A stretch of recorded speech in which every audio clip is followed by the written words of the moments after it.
مَوْعِظَةٌ مِّن رَبِّكُمْ, it's a counsel from your master. And then what does he say? So beautiful. وَشِفَاءٌ لِمَا فِي الصُّدُورِ. It is a healing for what lies inside the chests. What lies inside the chest? From a spiritual point of view, there's hypocrisy in my chest. There's greed in my chest. There's the love of worldly things in my chest.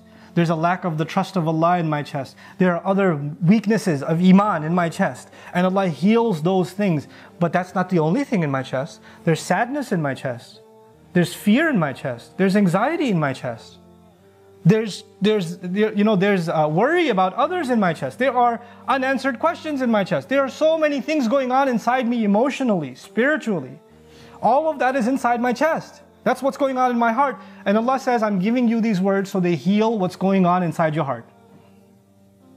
If you believe Allah, then you'll have no choice but to open the book. If you truly believe, He's healing what you have in your heart. You and I, all of us, have something going on in us that's bothering us. Every one of us. Every one of us. And Allah is promising, I've given you something that can solve that. That can help you alleviate it. Go find it. That's the invitation from Allah. And then after He says, شِفَاءٌ لِمَا فِي الصُّدُورِ, then He says, وَهُدًى وَرَحْمَةٌ. And then He says it's guidance. Guidance meaning do this, don't do this. Take this course of action, don't take this course of action. Think this way, don't think this way. That's the third step. First, you actually accepted that Allah is giving you guidance. Second, you actually acknowledge that what He's going to give you is going to heal you. شِفَاءٌ لِمَا فِي الصُّدُورِ. And then comes the guidance. And when you do start taking that guidance after you're feeling the healing from Allah's words, then you truly recognize that Allah is not one to punish. Allah is not full of spite. Allah is not looking to judge you and put His justice on you. No, no, no. وَهُدًى وَرَحْمَةٌ. It's a mercy. Then you see Allah's love. Then you see how much Allah cares. Then you see how much Allah is involved in your personal life, in your affairs, in your matters, by means of His word. There's a reason, I leave you with this thought. There's a reason Allah didn't say, Allahu allama al-Quran. He didn't say that, Allahu allama al-Quran. He said, Ar-Rahmanu allama al-Quran. The most loving, the most caring, the most merciful. He taught the Quran. There's because the name of Allah used when He describes His teaching of the Quran is actually the manner in which He taught it. What's the point of all of it?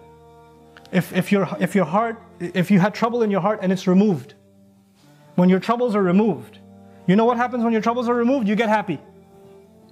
When you had a big problem and it's taken away, it's time for, alhamdulillah, it's over. That's the relief you get. And what does Allah say? فَبِذَلِكَ فَلْيَفْرَحُوا هُوَ خَيْرٌ مِّمَّا يَجْمَعُونَ. Because of that, they should be filled with joy. They should be overjoyed. I just solved your problem. I just cured your disease. I just got rid of your troubles. Why shouldn't you be filled with joy? Farah, which I talked about before, is actually overwhelmed with joy, overly happy, celebrating. It's better than everything else they gather. In other words, Allah is telling you and me to gather these gems, these treasures from the Quran. Gather them. Gather a little bit today, a little bit tomorrow, a little bit tomorrow, a little bit tomorrow, the day after that, the day after that. Just gather this Quran in your heart. Gather its advice in your heart. It's better than anything else you'll ever collect. Anything else you'll ever collect. May Allah Azza wa Jal make us collectors of Allah's guidance in our hearts and bring joy to our lives and the lives of those around us through His immaculate word. May Allah Azza wa Jal make us the best prepared for the coming of the month of Ramadan. Barakallahu li wa lakum fil Qur'an al-Hakim wa nafa'ani wa iyyakum bil ayati wa dhikr al-Hakim.